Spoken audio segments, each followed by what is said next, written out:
The Bet by Kimberly Joy Villanueva. In love, you play with all of your heart or nothing at all. Chapter 4. Sophia's POV. Where am I? I walk forward blindly even with my eyes open. My hands stretch out to find my way. I follow a faint glowing light up ahead, hoping someone will be there. A figure is standing beneath the light. Up close, I see white feathered wings sprout from its back.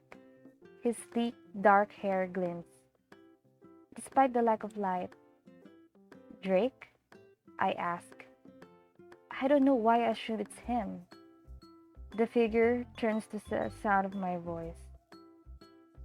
I gasp as I stare at his face. His sapphire eyes glow from within, making his face really sinister. Come with me? He asks as he extends his right hand to me. My heart thuds painfully in my chest. Why am I afraid of him? I won't hurt you. As if he can read my mind. Trust me, is all he says. Suddenly, he's in front of me. His arms are encircling my waist. What are you doing? I cry out, desperately trying to get his hands off me. But just like that, my feet rise from the ground. I have no choice but to wrap my arms around his neck to keep me from falling.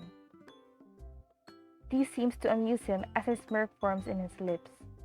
Put me down, I demand, trying my hardest not to look down. I'm not afraid of heights. It's the fall that scares me. I scream, Drake! But he continues to fly upward. I pinch his arms to get his attention. Then, without warning, he just lets go of me, and I slowly descend. I try to grab at anything to stop or slow the fall, but there is nothing. My heart catches in my throat as gravity slowly claims me. I look up and scream for Drake to save me. His face contorts into a horrible expression, his eyes conveying unimaginable pain, but he still doesn't do anything to save me. So, this is how I die. No! I let out a blood-curdling scream and sit bolt upright. My eyes register my surroundings. I'm in my room. It's just a dream, I say, in an effort to reassure myself. The alarm clock on my nightstand says it's 3:30 in the morning. Beads of sweat have formed on my face as I pace my breathing. I get up and head for my bathroom. I stare at my reflection on the mirror, over the sink, and splash water on my face. I doubt I'll be going back to sleep anytime soon. Upon entering my room, I grab a book off my bookshelf and attempt to read. I try to focus, but I keep rereading the same page. My mind drifting back to the dream. I think about how the Drake in my dream isn't any different from the real life Drake. Selfish and callous. The white wings certainly don't suit him. I can't remember how long it took, but I finally fell asleep. However, it doesn't take long before I wake up again to soft murmurs from the hallway. Why are my parents whispering? I tiptoe towards the hallway to my parents' room and put my ear against their door gingerly. What are we going to do? My father asked in a surprisingly calm tone that I haven't heard since the accident. She's going to stay at my friend's place. My jaw drops. What are they talking about? She's still a minor. She? Me? The best for her, my mom says. Staying at my friend's place? What does that mean? Can she just stay here until things get better? No, my mom says firmly. I can imagine her mouth set in that thin line. She needs to be away from this. All right, until we sort things out. My dad concludes grimly. She'll be with a close college friend of mine. My mom continues. Is it okay with her? How about her family? I called her last night, and she assured me it's all right. Okay, it's settled then.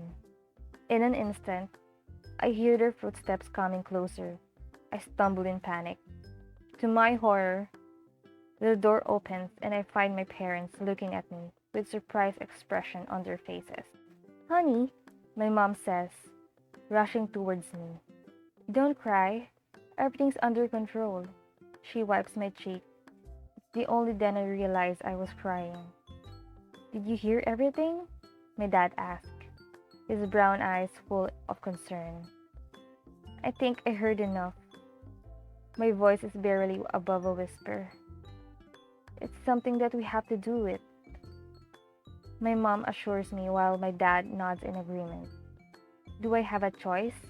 I ask then, but I already know the answer.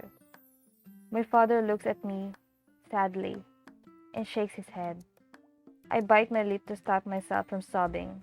As I stand, I brush my mother's hands off my shoulder and I walk away from them. Where are you going? In my room, I answer, not turning around. Aren't you going to school? I'm already late, and it's not like I will have the energy to focus at school. I'm going to pack. I'll help you, she offers and starts to follow me. But Dad stops her and whispers, she needs to be alone. I shut the door behind me. I have felt like running away before, to get away from all the misery in this household, but not like this. I have even gotten so used to their noisy rows that I don't see why they would need to send me away to fix whatever that is needs fixing.